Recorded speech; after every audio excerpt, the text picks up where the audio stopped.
Ito, pampagaan po Nagatid ng lubos na kasiyahan po si Miss Universe 2018 Catriona Gray sa pagbisita po niya sa isang foundation dyan sa Tondo, Manila kanina. Kaya naman si Catriona hindi nagpahuli at ipinamalas pa ang kanyang world-class lava walk para lang mabigyang aliw ang mga bata doon. May report si Mika Hoson.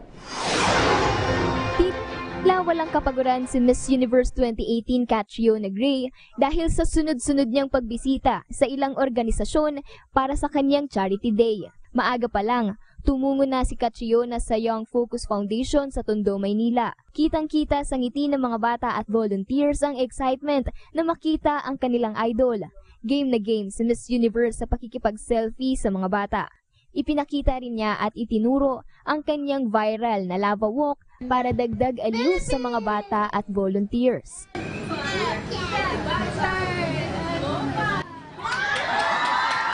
Sunod na binisita ni Catriona ang headquarters ng Love Yourself PH. Dito, sinagot ng Miss Universe ang ilang katanungan hinggil sa sakit na Human Immunodeficiency Virus o HIV.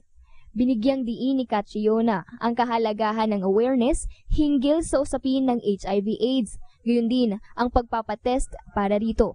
To start changing our point of view on what testing means, it shouldn't be associated with all this fear. We should see it as getting your heart checkup or your blood sugars. Dagdag ni Catriona, ang HIV ay isang health condition at hindi dapat ito ang magtakda ng buhay ng isang taong may taglay ng naturang sakit.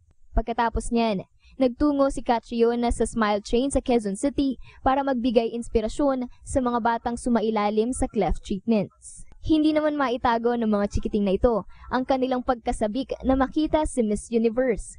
Pagdating ni Catriona, agad niyang kinamusta ang mga bata at isa-isang tinanong ang kanilang mga pangarap. Nais ni Catriona na patatagin pa ang awareness sa usapin hinggil sa bingot at makakalap ng mas marami pang pondo para sa mga batang ipinanganak na mayroon ito sa buong mundo. So I really implore you to find a community center near you and allow your children to experience the best of life and having a beautiful smile and really, experiencing the best that life has to offer them. Mika Hoson, para sa Bayan. Pagsapit ng alas 6 ng gabi, tutok na sa Balitang Subok at Laging Una.